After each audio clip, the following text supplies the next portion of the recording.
gentlemen, members of the IT Forum. Thank you for being here today. I'm sorry, after a long day sitting at work, I like to stand, which is why I'm offering to stand and speak. You've had this short introduction about me. I'm indeed very happy to be here in Tokyo. I've just been here for about 2 weeks. And this is going to be really, I think, very, very important posting as far as my career is concerned, and also a very important phase in our relations with Japan. I am particularly grateful to the Indian IT Forum and all the members who try to bring together Indian companies here, and I believe there are about 70 in number, and Japanese companies, to tell the story through both their own, I think there's their presence over here and their example, tell the story of the Indian IT industry. This forum, I understand, has just been about, it's just about 12 years old, and this is going to be the 64th seminar, so that's extremely creditable. It has worked closely to bring together Japanese and Indian industry, and perhaps encourage more Japanese companies to engage with India. As I said, that the Indian IT story is well known and doesn't really require any repetition, particularly to an audience like you. But I think in this troubled times in the global economic environment being what it is, despite that, 2012 has been a landmark year in India for the Indian IT and BPO industry, because the aggregate revenue for the financial year 2012 is expected to cross the $100 billion mark. And aggregate IT software and services revenue, excluding hardware, that is estimated at about 88 billion. We expect that if we go at this rate, that demand for Indian IT would cross about 300 billion by the year 2020. Within the global sourcing industry, India was able to increase its market share from 51% in 2009 to 58% in 2011, highlighting India's continued competitiveness and the effectiveness of Indian companies. The software and services revenues comprise nearly 87% of the total industry revenues, and are estimated to grow at the rate of about 14.9%.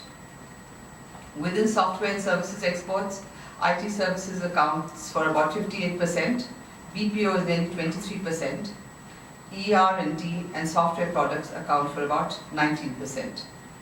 As I said, while the global macroeconomic environment remains uncertain and perhaps really negative, the Indian industry itself has exhibited resilience and adaptability in sort of continuing itself and adapting itself to its clients. This has been done by embracing emerging technologies and increased customer centricity, focusing on new markets, etc. And while we talk about perhaps underdeveloped markets, what does come to mind is Japan.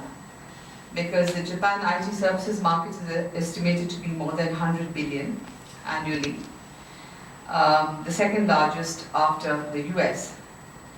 But Japan is only about 1% of India's total IT exports, which is perhaps why we are all here today. Looking at the size of the Japanese market, there's obviously tremendous scope for being able to encourage Japanese companies to outsource and offshore large share of the market to achieve competitiveness, as other countries around the world have learned. Insofar as our bilateral relations are concerned between India and Japan, it is politically is an extremely problem-free and felicitous relationship. And the economic area also, that there has been constant progress. It's very a trajectory which has been on the upward move.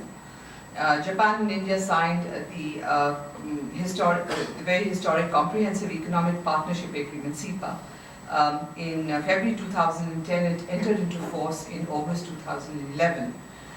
This agreement is expected to double India-Japan bilateral trade to about $25 billion by 2014, and also gave a major boost to our investment and economic ties. The two countries have also recently concluded negotiations on a social security agreement, which perhaps will give a fillip to India's exports to Japan. India provides opportunities for Japanese companies to invest in India's ICT sector, and the growing middle and lower income population provides a ready market for Japanese FDI in the ICT sector. India is developing as a major destination for chip design and embedded software.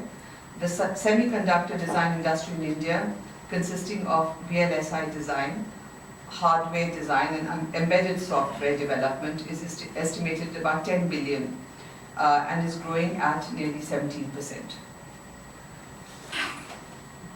With all this, there is very little reason as to why we should not be looking forward to growing engagement between Japan and India. Today, I know you have people from the field, from the industry, and you are going to have a seminar on new business models evolved from open source movement. I must say, as a strictly non-technical person, the only thing that I know about open source movement is that it sort of creates equal opportunities for people all over the world and smaller businesses to participate in the global economy. And I suppose that's good enough reason for there to be a focused discussion on this. I will leave the discussion to those who know the subject, and again thank all of you for being here. I do hope that we have more such seminars, and I do hope that the cooperation between Indian and Japanese companies grows in the years to come. Thank you very much. I will have to excuse myself because I have to go somewhere, but I'm very pleased to be here this evening. Thank you.